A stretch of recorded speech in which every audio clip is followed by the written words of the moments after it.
Meanwhile, the President and Prime Minister Cameron in Britain were having a press conference in which they both indicated their support for Britain remaining in the European Union. Former UK Parliament member John Browne here on all of that. You know, John, when you hear this back and forth, a lot of Brits, I guess, are upset, including the Mayor of London, who says, Mr. President, butt out. It's really none of your business. But I'm thinking of your former great Prime Minister, Winston Churchill, when he would come to this country and sort of weigh in on the racial riots that were going on.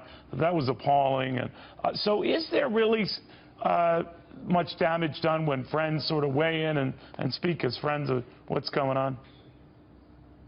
Well, I think you're talking about a general subject like riots and things like that, which is a human relations thing. And here we're talking about a political vote of the future of the United Kingdom. In other words, if we come out, we will remain the United Kingdom. If we stay in, we're going to be divided into 11 regions, each reporting directly to Brussels. The United Kingdom will have vanished. There will be no special relationship. There will be just the general relationship with Europe.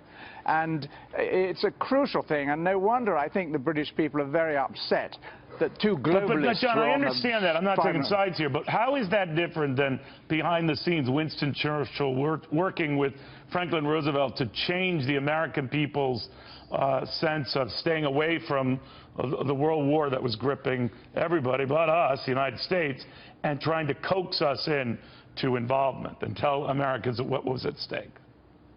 Well, Neil, you're absolutely right. It was behind the scenes, and that's the main difference. Okay. When you have a foreign president come in, not only trying to propagandize and use words to persuade the vote and influence the vote, but to threaten Britain with trade disagreements afterwards, it's absolutely So, John, what happens if the Brits bag out of this? They don't have the currency. Now they'll be out of the Union. Now, they've had an economy that's done better than a lot of the individual European Union members, and certainly the European Union itself. So they might say, well, that's not a club worth joining. Then what is the fallout if that happens?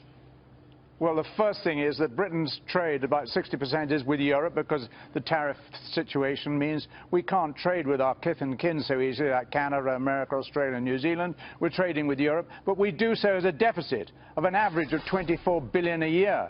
And so that deficit will vanish. Our high net contribution, which is the second highest in Europe, to the running of the European Union will stop, and that money will be spent on Britain and reconstituting our trade relationships with countries like Canada, America, Australia, and New Zealand. And so we'll be far better out. Plus, the most important thing is that Britain will remain as Britain and not be divided into nebulous regions, some teamed with Portugal and France, Germany and Holland, and decimated. So the biggest thing is that Britain will remain as Britain and with a very special relationship with the United States. All right. John, it's always good chatting. Thank you.